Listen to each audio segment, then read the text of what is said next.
So today, what I've been thinking about is this concept that is popular both with theologians and philosophers, and it's pretty much just an understood thesis. And that is this, that everything we do is either, as a human, every decision we make, every behavior we engage in is either a movement away from pain or a movement towards pleasure or happiness. And so the way I'm going to illustrate that is a continuum, which at the top is pleasure or what you could call happiness, and at the bottom is pain. And what several theologians and philosophers basically have come to the conclusion is that, just like Blaise Pascal said, all men seek happiness. This is without exception. Everyone wants to be happy. Everyone wants to move up the scale. This is the motive of every action of man, even those who hang themselves, end quote. So that was Blaise Pascal. He's saying even the guy who takes his own life, he's either trying to move away from pain or move towards pleasure. That this is the driving force behind all human behavior. And one of my areas of specialty is behavior science. Why do humans do the things that they do? The other area of my specialty is theology. And this is found both in behavior science and in scripture, that everything that a human does by nature, by design, by the way we're created, we avoid pain and we gravitate towards pleasure or happiness. And so this defines human behavior. So even a movement towards what we might call normal. We're in pain, we're in some kind of unpleasant emotion or situation, and we just want to move towards normal. This is a spectrum. And so any movement away from pain or any movement towards feeling normal is a movement towards pleasure or towards happiness.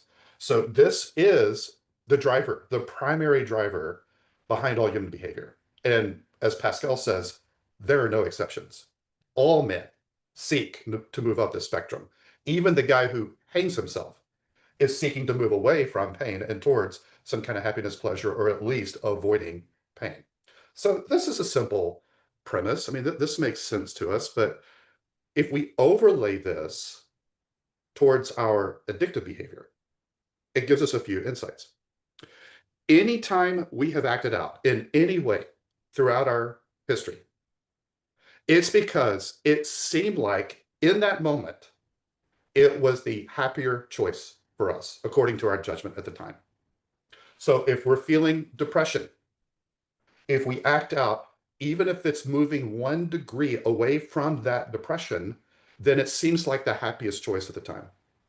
Now, we definitely were having distorted beliefs at the time, and we weren't looking at this accurately or rationally. But if you look back, in that moment, according to your estimation, there was a preference towards acting out because it was either going to move me away from perceived pain or move me towards perceived happiness or perceived pleasure.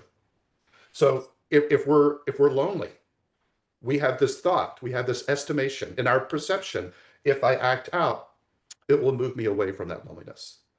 If I'm bored, that boredom is not something I want to sit in.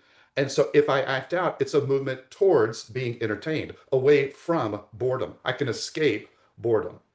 If I'm having trouble sleep at night, part of our thought process could be, if I act out, this will be helpful and I will be able to sleep. So we're moving away from whatever that undesirable is, that pain, that unpleasantness, whether it's depression, loneliness, pain, shame, boredom, insomnia, stress and anxiety, whatever it is.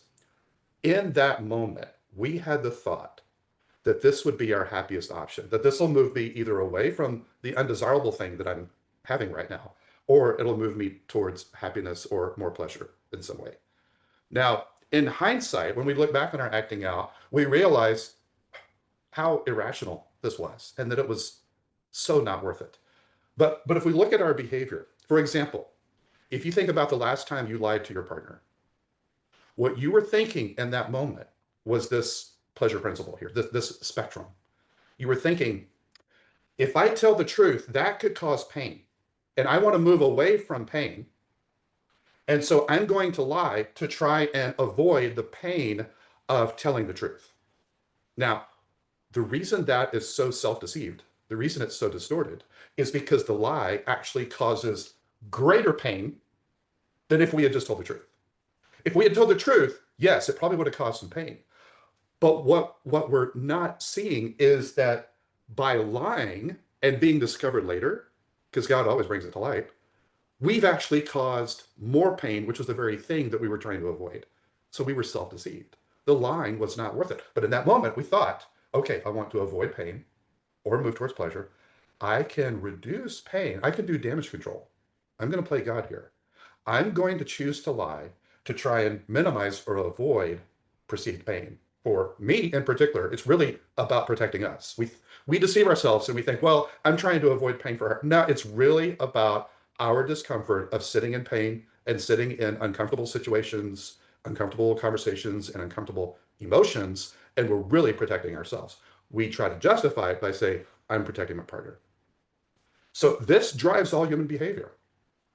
If you think about D-Day, if you think about the day that you were discovered, we were operating under this principle that the very worst thing that could possibly happen that would bring us way down on the pain scale is for anyone to find out what we're doing. And then that happens. Our worst nightmare happens. And we're discovered. We thought no one will ever find out. I'm not really hurting anyone. All of these false beliefs that were driving our behavior. And then we're discovered. And what typically happens for most of us is that when we're discovered, we realize just how much pain we have caused with our behavior. And the calculation of this spectrum shifts. And now what we think is our happiest option, our best option to avoid further pain is to no longer act out. We don't see acting out as the best option to give us the happiest future or move us away from pain right now. And it shifts the way we're thinking.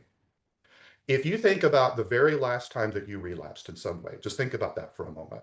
And if you really dug down to the root cause of that acting out that you and I did was because in that moment we saw some kind of benefit, perceived benefit that was probably a lie, that would move me either away from some kind of pain or unpleasantness or move me towards some kind of pleasure, happiness, or benefit.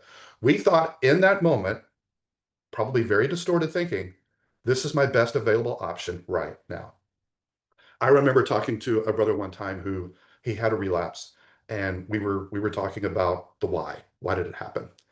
And I could not believe what came out of his mouth. He said, Roy, I just feel like in that moment, God left me. God let me down. I didn't feel him near me. He actually blame shifted and he blamed God. And I said, brother, I got to call you out on that one. This is one of the worst blame shifts I've ever heard. A lot of times we'll blame other people or we'll make excuses or this or that. God did not leave you. God never leaves us.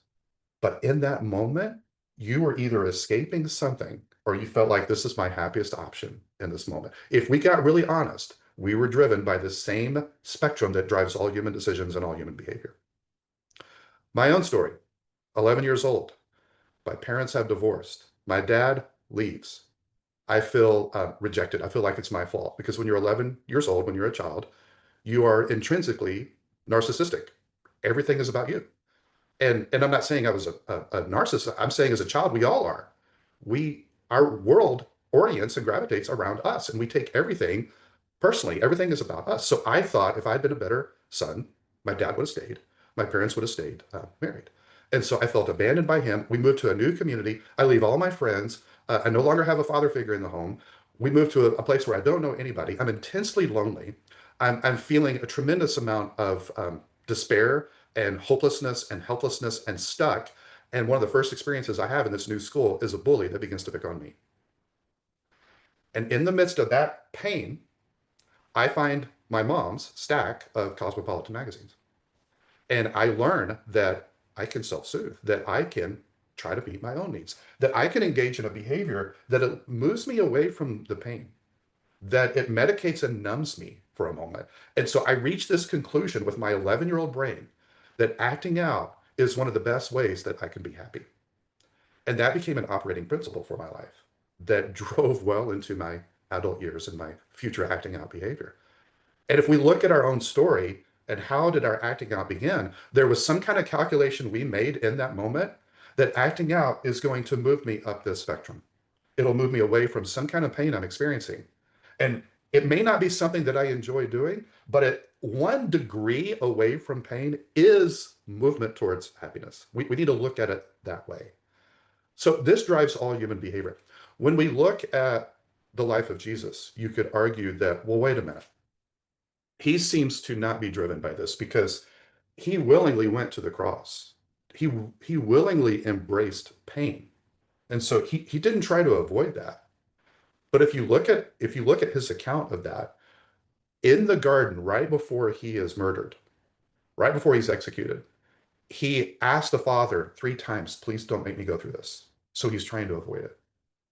And then I believe in Hebrews, if I remember right, it says that because of the joy or the pleasure that was set before him, his focus was on that. He knew what was waiting for him. He endured the pain of the cross because he knew there was happiness, there was joy. It was worth it on the other side.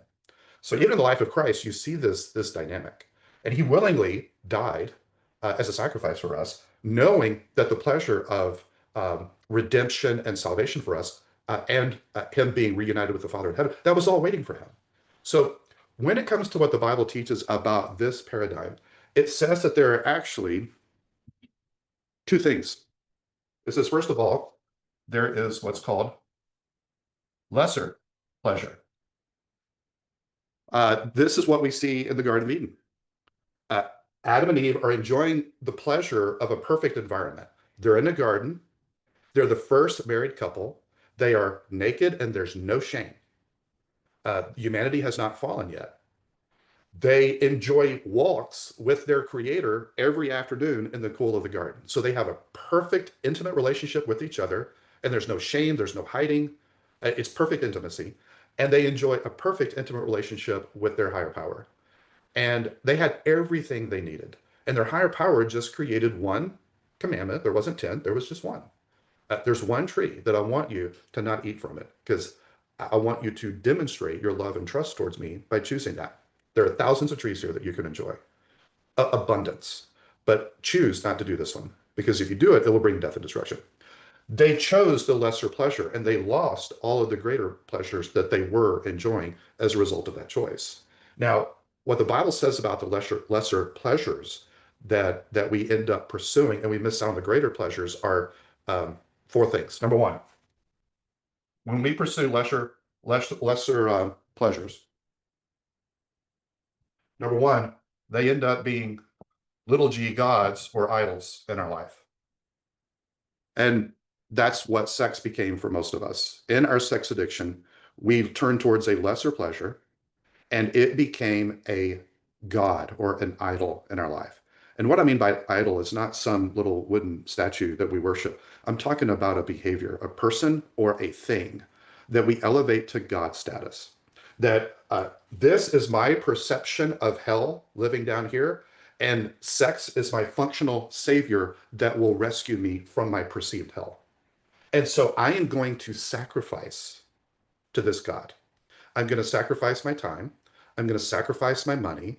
I'm going to sacrifice my relationships. I'm going to sacrifice my physical health. I'm going to sacrifice my emotional health, my mental health. I'm going to sacrifice my future. I'm going to sacrifice my reputation. I may even sacrifice my freedom by doing things that could get me incarcerated. All of these things that I am sacrificing at the altar of this behavior that I have called a God in my life. So when we pursue lesser pleasures, they end up being a little g God in our life. For those of you who struggle with a higher power, realize this. You already had one. It was sex. It drove your life. You worshiped it. You had a relationship with it. You dedicated your life to it. You know what it's like to have a higher power. This is not a new practice for you. It's just a matter of changing higher powers because you already know what that's like. We already did that. Sex was a God in our life. It was our higher power. Number two, not only do these lesser pleasures end up becoming idols or gods in our life that we sacrifice to, but they're temporary. So they don't last. They don't fulfill. They promise one thing but deliver another. So if we got really specific with the acting out process, what we're doing is we're sacrificing all of these things for a few seconds of pleasure, a few seconds of pleasure. That afterwards, very shortly afterwards, we're driven back into deeper levels of pain and despair because of our shame of what we've done. And that ends up driving the whole cycle. And now we're trying to escape the shame that generates more acting out in the first place. And so it is temporary. It doesn't fulfill. It's not permanent. It doesn't last.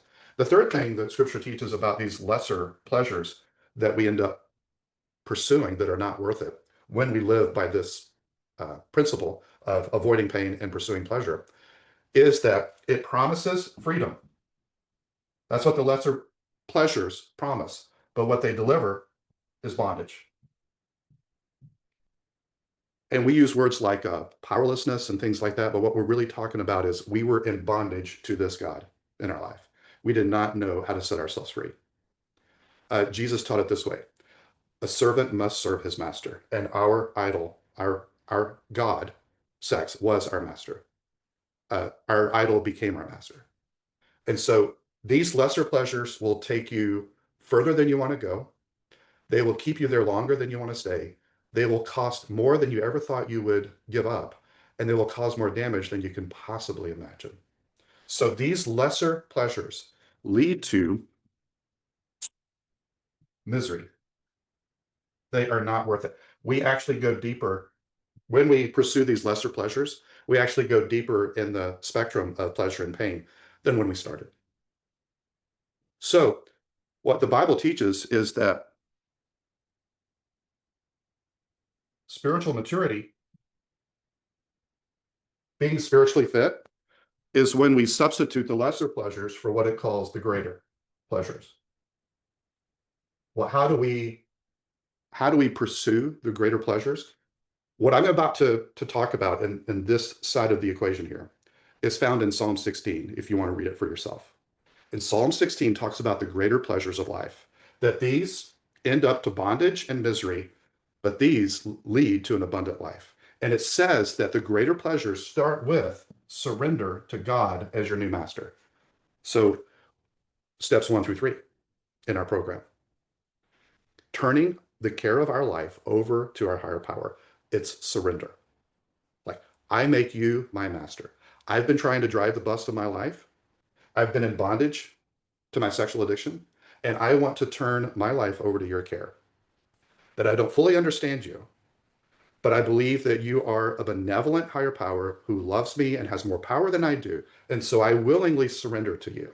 I don't understand everything, but what I do understand, the God of my understanding today, I surrender to you. And when we do that, when we're willing to do that, we're going to realize that every good thing in our life comes from him. And there are these benefits that are spelled out in Psalm 16. Number one, it talks about relationships. That when we were living on the lesser pleasures, when we were living on this side of the equation, that there's two kinds of pleasures that we can pursue. God wired us to pursue pleasure. This is not wrong. He wired us this way. We're created this way. Every human wants to avoid pain. Every human wants to move towards happiness.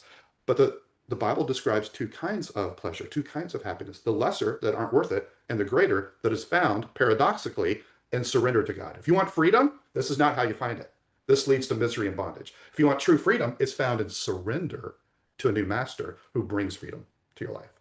These are the greater pleasures. Okay? So the very first thing is we realize just how amazing relationships are. God brings healthy, godly people into our life, and it enriches our life in a way that we never experienced when we were pursuing the lesser pleasures. In bondage, we didn't have intimacy.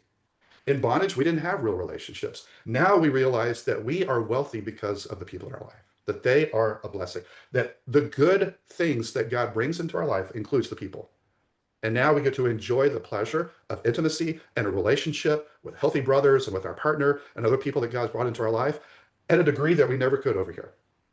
That is greater pleasure that God provides for us. The second one is this: he adopts you as a son. And he says, I have an inheritance for you. So when you read Psalm 16, you'll see this, that there is an inheritance for you, both in this life and the next, that inheritance only goes to sons and daughters. They're the only one that get an inheritance. God says, I have an inheritance for you. And it's beyond measure. It's wonderful. And it's because I've adopted you. It's because you're a son. It's because I love you. The third thing we have is his presence. In Psalm 16, we have this promise that I'm always going to be with you and I'm never going to leave you. So this speaks to what we call the omnipresence of our higher power. That I know that this can be difficult to understand. I don't fully understand it myself, but our higher power wants to bring good into our life. He wants to have a relationship with us and enrich our relationships. He wants to adopt us as his son. He is like a benevolent father to us. That's the word picture that the Bible gives us about our higher power. And he promises, I'll never leave you. I'll always be with you. Even when you're alone, you're not alone. So you don't need to be afraid because I am always present. Now, as we're recording this, many of you are on this call and we're distributed all over the map. We're not face to face. So some of you are in different states than me, and we're scattered all over the place. But our higher power is so powerful that he is present with you and you and you and you and me right now in real time in this moment. And that's amazing. And there is great peace that we can get from that. And we lose sight of that when we live on this side. And then finally, not only is it he brings the relationships into our life as a source of pleasure for us. He adopts us as a son and gives us an inheritance. And he promises to always be present with us. But additionally, we don't need to be afraid anymore because these pleasures are eternal as opposed to temporary for the lesser pleasures. So we don't even need to be afraid of death because he's waiting for us on the other side with more pleasure and more inheritance and always being in his presence. So what he promises is this: I adopt you, and while you're on this earth, I will always be present with you. And when you leave this earth, you'll be present with me. We'll never be separated. So you don't need to be afraid, not even of death. Because the greater pleasures, unlike the lesser pleasures of this world, the greater pleasures, if you'll surrender to me, they last forever. They're not temporary. And so when we look at this, our program has something called act as if. Some of you may have heard of that. I think that is a simple 3-word definition of faith. You don't have to understand everything about God. Just act as if it's true what you do understand. If you can bring yourself to the point where you can act as if there is a God who created you and he is a benevolent father figure in your life, and he wants an intimate relationship with you, and he wants to adopt you and be like a loving father to you. And we don't have to be afraid because we're never alone because he's always with us. Now we can practice a conscious contact with him 24/7. When I had trouble sleeping at 2:30 this morning, he was there and I spoke to him. He's always with me. He never sleeps. He never takes a vacation. He doesn't take PTO. There is nothing I can do that would separate me from his love. His love is unconditional. It's always there. And he wants us to be free. He doesn't want us to be in bondage to these lesser pleasures like we were. He wants us to live in the area of the greater pleasures. I was talking to a brother in our program yesterday. He was so broken. He was in tears. His future is uncertain. And he opened up about his program, his recovery. And he said, there's one thing that I know is missing. There's no higher power. I've never really done step 1 through 3. I've still tried to do it all on my own and I'm failing. And I encouraged him, act as if he's there. That's faith. Act as if he's present with you right now. Act as if he loves you. Act as if he wants to help you through this. Relate to him like you're relating to me right now. That actually is faith. That's what our program encourages us to do. We live so much of our life, if you're like me, in bondage to the lesser pleasures, and they became our higher power, and they were temporary. They did not fulfill. We were trying to meet legitimate needs in illegitimate ways, and it fell short, and it led to bondage and misery. But here's the great thing. Misery is what I call the gift of despair. G-O-D. It's a gift from God. When you hit bottom, when you're discovered, when you hit the true bottom, the real bottom, that is a gift of desperation. That is a gift from God. God uses that. Living on this side always leads to misery. And that gift of desperation is God's way of saying, come home. I'm here. I've been waiting for you. I got this. Just surrender. Just give it to me. So when I was talking to that brother who was so broken yesterday, I've known him for years. I said, I see the gift of desperation in you, and that is a beautiful thing. That opens the door for your higher power to do some amazing things in your life. I think you finally hit bottom. So congratulations, because that's what we all need. When we pursue the lesser pleasures of life, it only leads to misery, bondage, and then God gives us the gift of desperation. And that's how we start step one, is out of that gift of desperation.